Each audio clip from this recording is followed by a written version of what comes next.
Hi, this is Dennis with Second Chance Tackle. Took a trip down to one of the boats that I do the fishing reel repair for, and came back with a whole sack. And a lot of folks wonder what I do with my spare time. That's a joke. I've come to find that the first batch of the spinning reels have come back with need of repair. And the boat started off this year offering spinning reels. Normally it just offers the jig masters, and I've done a lot of those, but they were finding that folks are a little forgetful or don't know or don't have the knowledge to work the jig masters in terms of casting and the like, and spinning reels therefore is an easier option. Problem with the spinning reels on charter boats is that they take a beating, and I was just wondering, because they started back in the April time frame with a series of spinning reels, how long it would be before I would see them and what types of problems they would encounter. So this is a follow-up to my video on the Penn Fierce, Penn Battle, and Penn Pursuit, the comparisons of the Penn Fierce and Pursuit 3s versus the Battle 2, and an update in terms of what the problems are that are starting to arise with that, and a full take apart. So if you're patient and you stick with me, that's what you'll see over the course of this video. But let's get started first with this one. They picked up a couple of tsunamis. This is a Tsunami Classic series, and these are the words of the mate, not me. They're not very dependable. They break easy. We won't get them again. And here's a problem right off the bat. This one looks freshly spooled, clean, doesn't even have a lot of salt wear or anything. It says it's a 6-ball bearing system. And it is about as difficult as can be to turn. And I would attribute that, without taking this apart, to a bent axle shaft. And my guess is that it got on the boat, it whacked the side rail while it was fighting a fish. Bent axle shafts normally happen at the top of the stroke, which would be about there. We have max distance. Force gets whacked from the side, like that, hitting the railing, and then the axle shaft kind of does a banana. And once that's done, you can't straighten them. You got to replace them. And I'm going to have a challenge. I'm going to call Tsunami. Tsunami is Bimini Bay Outfitters. They're up in Mahwah, New Jersey. I'm going to call them, find out if I can even get parts for this. So, according to the mate, they won't be buying any more of those. Next up then, we've got a series that they bought, and I like this series. This is the Finor Offshore series. We can tell right away that the painting on the rotor doesn't hold up, or on the spool. You can hardly even see what it is. That's probably because these things tangle and the line gets caught in there and just wears that down. We've got a problem here with uneven line set. This one I'm going to call operator error. There's a shim under here, the spool shim. You've heard me talk about it on numerous occasions. There's too many shims in here. I think we'll be easy with that. But here's a fine example of what happens on charter boats. They either vibrate a lot and lose the side caps, or somebody just simply takes them off. I don't know why, but the reel seems to be running other than that. So I'll take this apart. I'll show you how this reel is constructed, and in the meantime we'll take one of those things off. I'm going to have to despool all of this and come on back and see if I can get a cap, whether that's that one or another manufacturer's cap works. So I got several of those. And then here come the subjects of this video, the Penn Fierce III. And he bought mostly Penn Fierce IIIs, although we do have a goodly amount of the other ones that we'll be working on. I'm just trying to dig them out here. And you wouldn't expect, out of 4 months of use, to see as many of these Fierces in as I've seen. But these are fished every day. Normally you would say, with a new reel, go ahead and send them back to the manufacturer for warranty coverage. But manufacturers do not warranty reels that are used in commercial service. So we're going to take one of these apart. We'll show you what it looks like after 4 months of pretty heavy-duty use. And we're going to start to categorize what some of the common failure points are. First common failure point is operator error. We heard from the mate. The fellow was looking to make a right-handed turn versus a left hand. Took the handle off and dropped it in the water. Thank goodness that Penn has these replacement parts where we'll get them a handle. This was the one I think I'll take off and tune up because it's operating properly other than that missing handle. The next one up here, I believe that's a bent axle shaft. It's as tight as it can be. I'm going to do myself a favor right here and just swap the handle out so I can show you how to do this one completely. Some of you will wonder why the reels are painted orange on the bottom. Well, that's so they don't walk off the boat, or at least if they're walking off the boat, the captain or the mates can identify it as their reel, not somebody else's. Here's another one. I think this is the bail issue. Oh, there's a clicking going on in there. I don't know if you can hear it. I can hear it, but there's a kind of a click, click. You hear it right there as you start. Click, click. So we don't know what that one's about. And this one stops at the high point. So we've got either an issue with a crosswind gear, broken tooth, something jammed inside, but it stops at the high point. And one of the things I don't like about the Penn Fierce line is that they don't have an anti-reverse override switch. So you get up there and you can only power through this rather than back it off. And then you can see it'll turn a little bit and it won't. Also, again, now we got this one spooling too high rather than too low. What's happening there is that the mates or whoever are loading these up aren't paying attention. Whatever is shipped with the reel, 2 or 3 or 4 of those washers, they all go in. In this case, it's missing one. If it's spooling too high, you need to raise the level of the spool. Just take this one apart for a moment.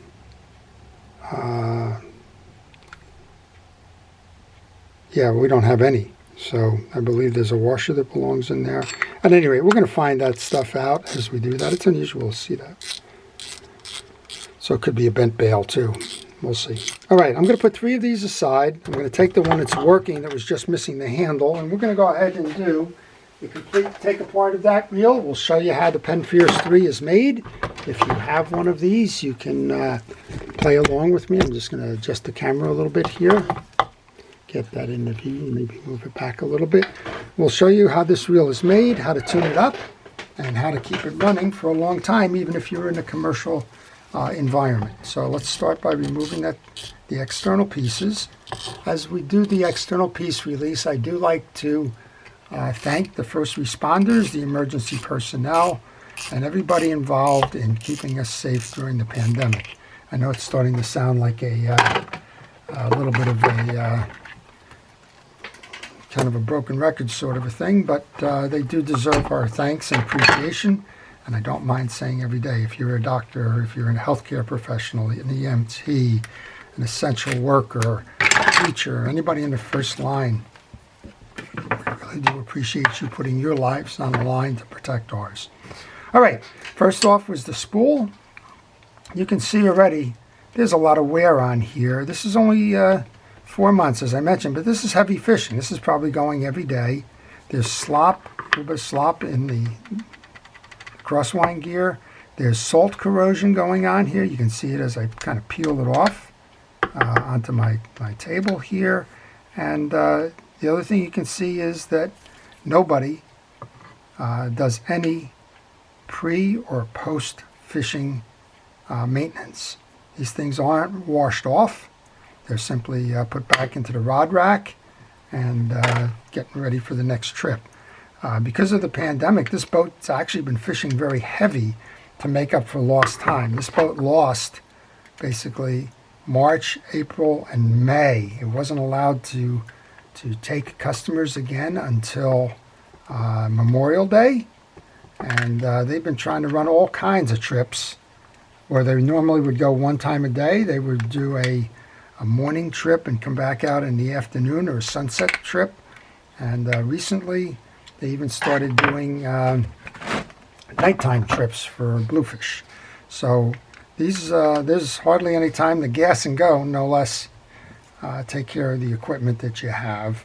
And that's kind of a pay me now, pay me later. So the economics of this thing, if you were a charter boat owner, you probably paid, let's just say you got a discount on these, I don't know, but let's just say you paid $90 for this reel.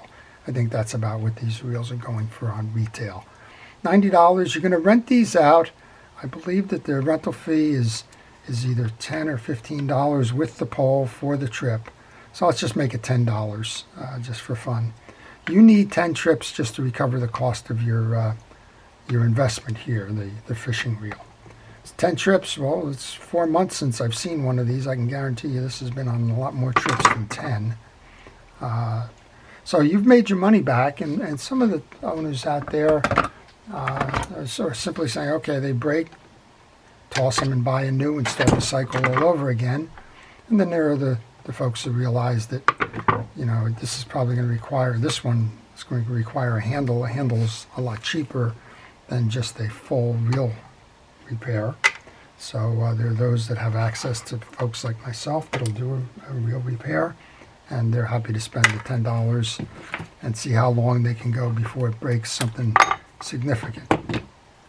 You can tell from the reel that Penn overloads their reels with grease right out of the factory. And the reason for that is they don't want it to dry up and break apart during the warranty period.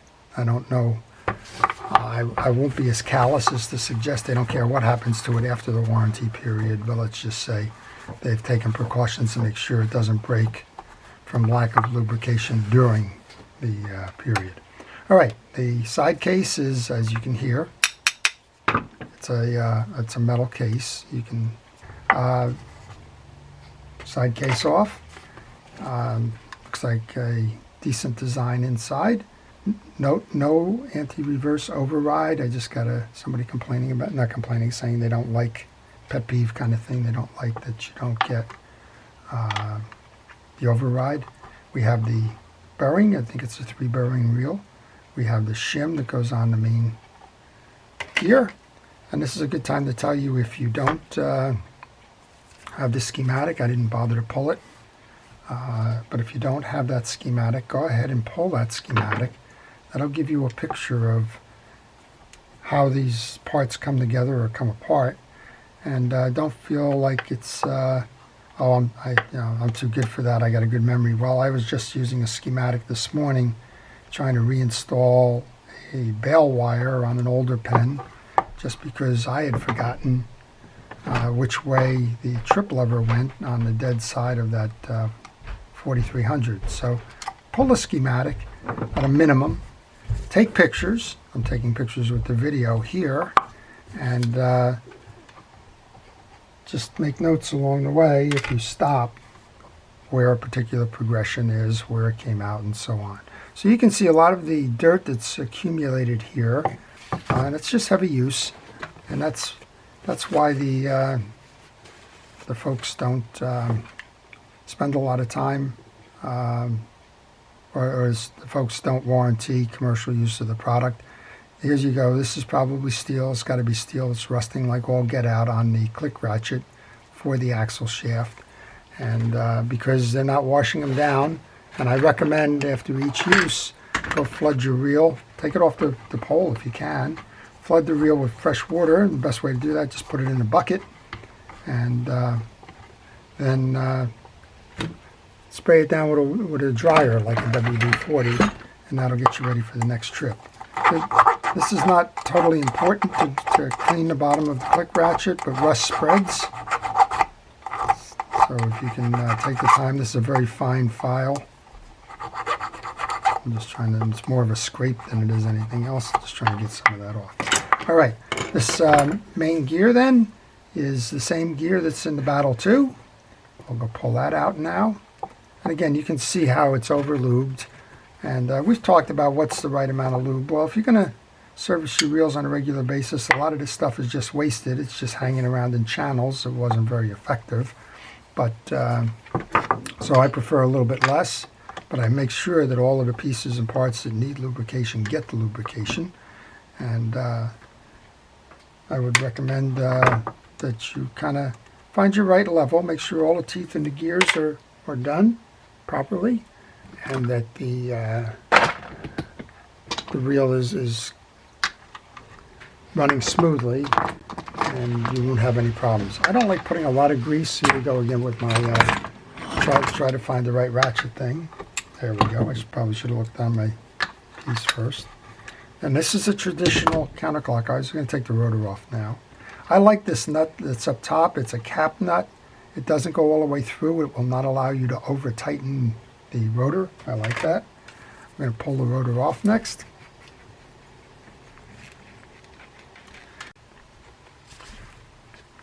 There we go.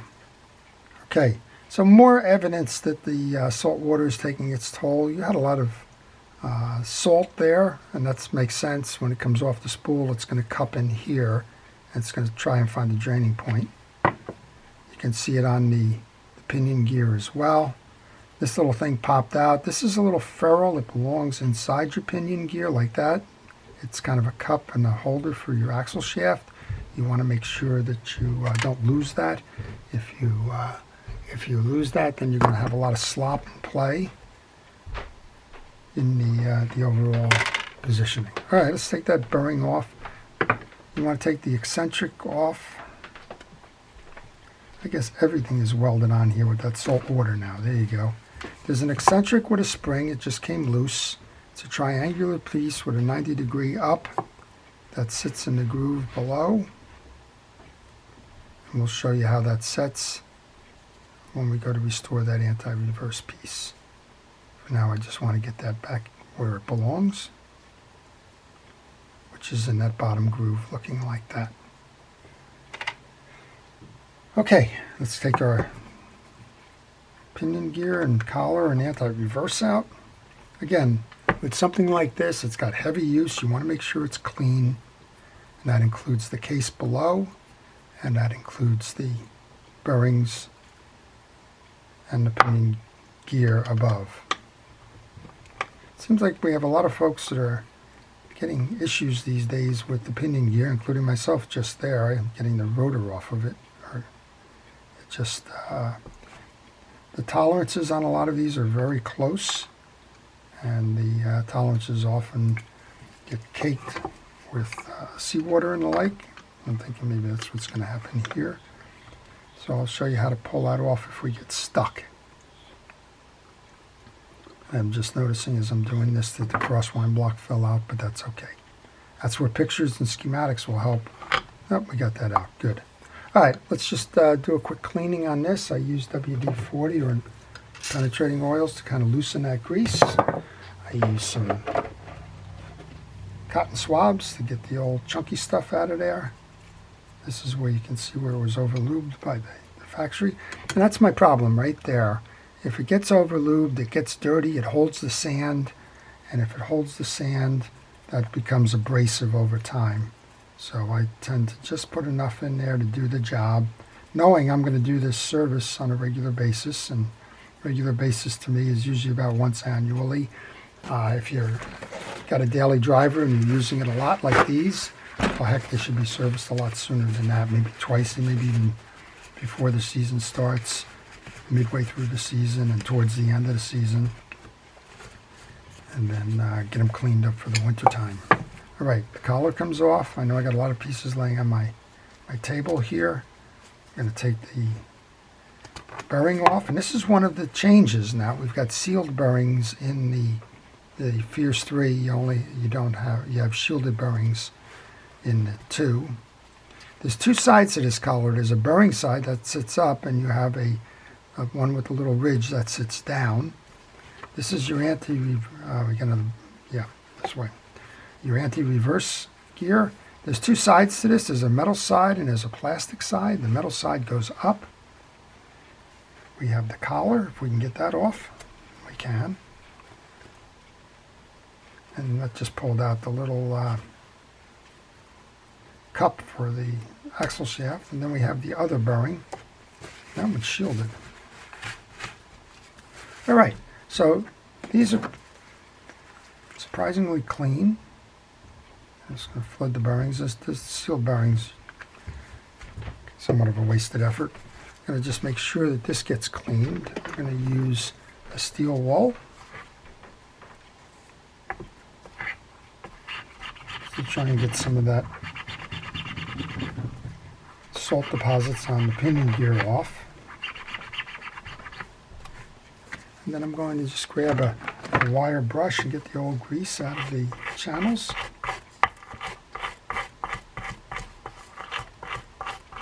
Okay, so that is essentially your Penn Fierce III. Doesn't exactly look factory fresh, but I think we're going to get it going again. Like I said, this one was working. The issue with this one was the handle dropped into the ocean, but it was time for service anyway. Bearing, anti-reverse with the metal up. Well, we can put the collar on first. Got to get that little furrow off of there. Anti-reverse. Side with the indentation or ridge.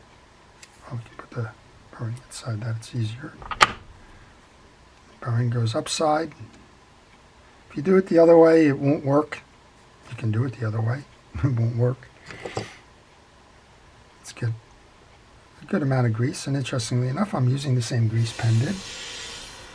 Penn Precision Real Grease. Let's get that back into the collar here. Oh, there's a little bit of dirt in there. Let's get that out. Get the collar back in. And then we're going to just kind of get rid of this towel here, which is accumulating. Good point here. There's two rounded sides and a flat side. This is where you take pictures before you pull things off. Otherwise, you can inhibit the performance of the reel. That flat side belongs where that anti-reverse dog is. And some folks ask, why do you have the ridge and the dog and the anti-reverse incident? It's just more holding power. Over-engineering, if you will. Fail-safe. But that's why it's there. Some reels don't have it.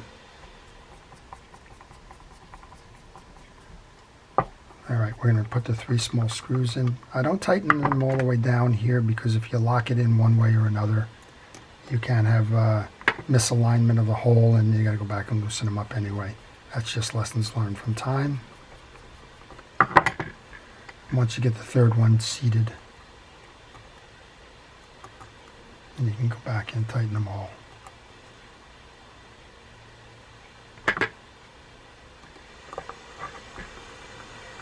Now we can drive them all down. I have all of them.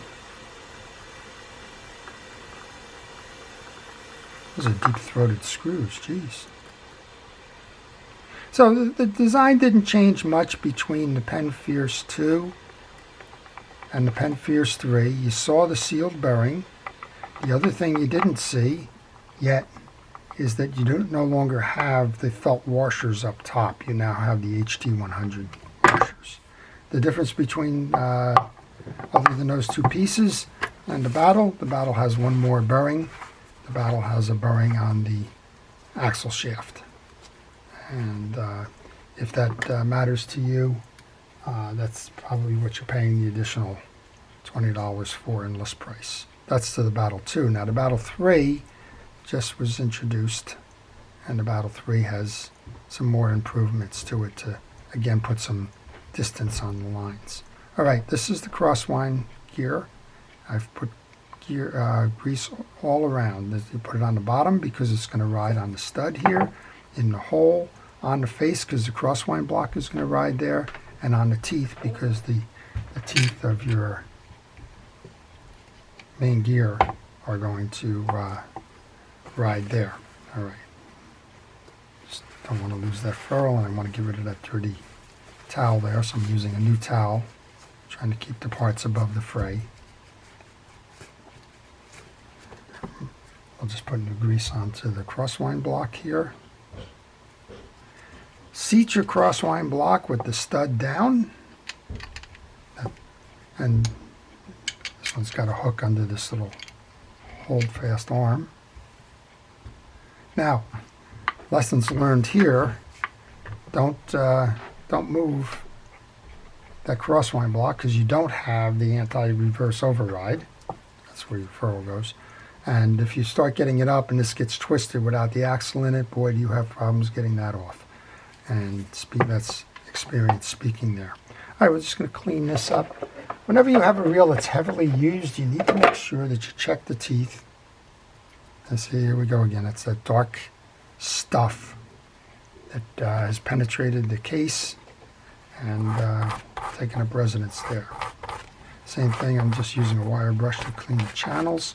You want to check the teeth. I suspect that other one that I showed you earlier has got a problem with the teeth. Once the teeth are cleaned, then you can go ahead and do the same thing. I'm going to dump this rag. It's getting a little bit dirty there. I try to put that paper towel down mostly so that I can improve the view of what you're seeing here. I got a dark background behind it, but also it does catch a lot of the junk.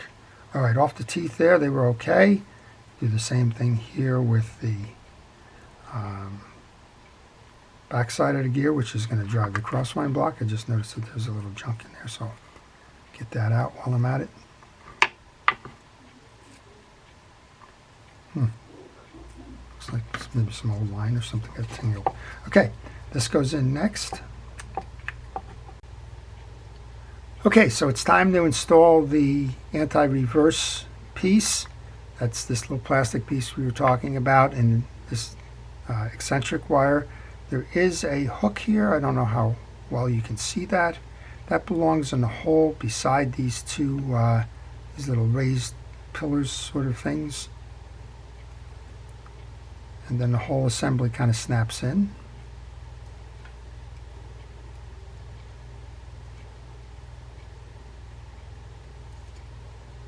So it seats like that, and that's the bottom side. It's going to go this way when we mount it. I'm going to grab the assembly then, push down, and make sure that we bring this to where the stud is working like this. That's the override. That's how it's going to work in a set mode. Okay. Back here to our friend with the rotor. I'm going to put a couple of drops of oil onto that trip arm, even though it's kind of just a dead piece of metal. I'm going to bring this in. And I'm guessing that I will trip up on this. So I put this little collar in too early. So I think the one that was giving me the trouble coming out. Now we have the little tie-down piece. Now I can put that collar on. Now I can put the tie-down nut on. I can go find my ratchet and put the right pressure on that. I guess I didn't have it started properly.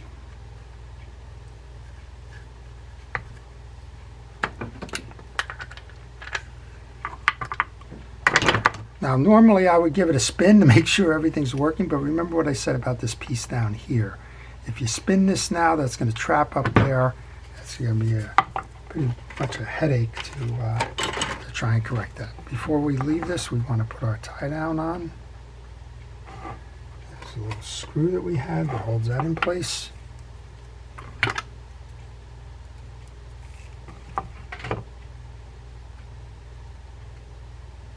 So overall, not much change, a couple of almost superficial things. The design itself is pretty much consistent with the other Fierce models.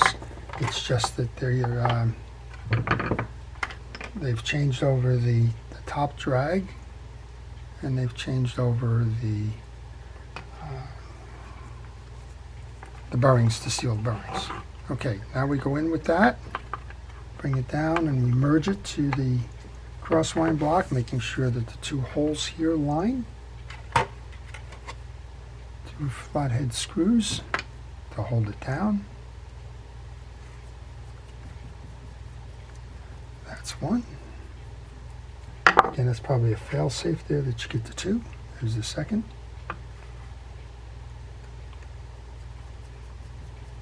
Now, if you so chose, you can kind of spin it because nothing's going to fall apart now. There you go. It's working well. The next up then is the two shims. That's the way they came off. That's the way they go back on. Bearing. Put some oil on the bearing. Side plate case. 3 side plate screws. Now, normally I tell you to check the screws when you take them off. I just had been working on a 4300 which had a different size side plate screw.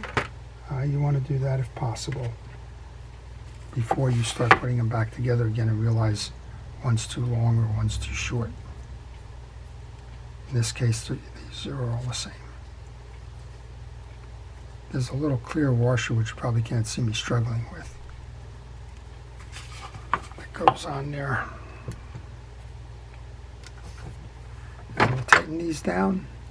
So what's the difference between this and the Penn Pursuit? Well, the Penn Pursuit's got a metal case. This has got a graphite case. Or vice versa. I'm still trying to figure this one out. I'm not going to go scrape anything. But it's the case. So for $10 more, you get the other case. And for $20 more from this to the Battle, you get the Battle 2. You got the extra ball bearing. You can actually see it's the same shaft. That's what this little clip is up here. You would have a spool bearing that would go on here, and a little retainer clip there would be the last part.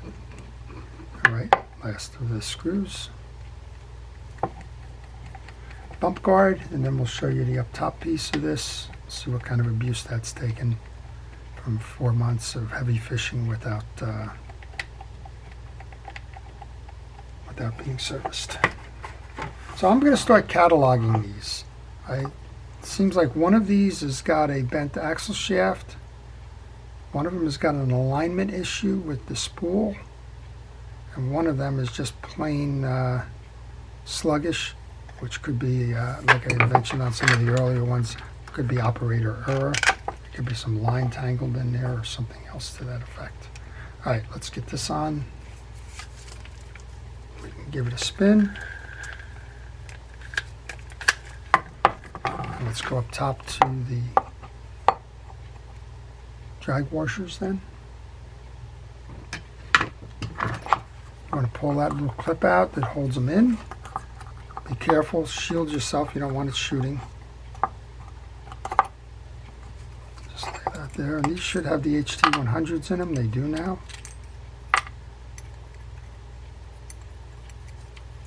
And you can see all the salt and stuff that's accumulated in there, because that's the problem with the top drags, if there is any. And some of them have been sealed now. You're finding manufacturers are coming in, putting rubber discs on their the drag knobs, and trying to do other things to hold them down. These are won pretty well for 4 months. They're doing fighting fish, so you would expect some wear on there.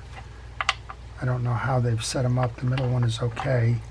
Bottom, this one is worn. So kind of conservation trick, if this happens to be your reel. You can prolong the life of the washers by changing the position of them when you go to service. So this one has the most, and the bottom generally takes the most beating. So put a little bit of dry grease on there to keep it fresh, not dried out. Get them into the slots there. That's Cal's Universal Dry Grease, but I know I've had that question before. What if you don't want to invest the dollars in it? Can you use regular fishing reel grease? And the answer is yes. Round washer or keyed washer goes next. These two have equal wear, so it doesn't matter which position you put these in. Get a little bit of grease on there. Get them into your position. I use a little pick. And again, all three of these are the same because I was looking for that eared washer, but the eared washer is actually acting as the keyed washer with those little studs that rest inside of it. So you have three round washers there again, so no Doesn't matter which position it is, matters that they're clean and that they're serviced during your annual service or sooner. And then we just take that clip and put it back into the slot.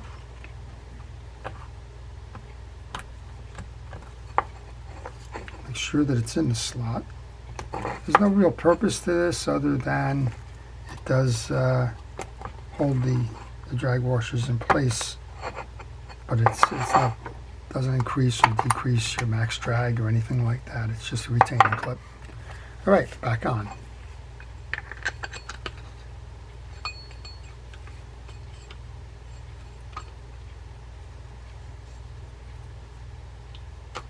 There we go.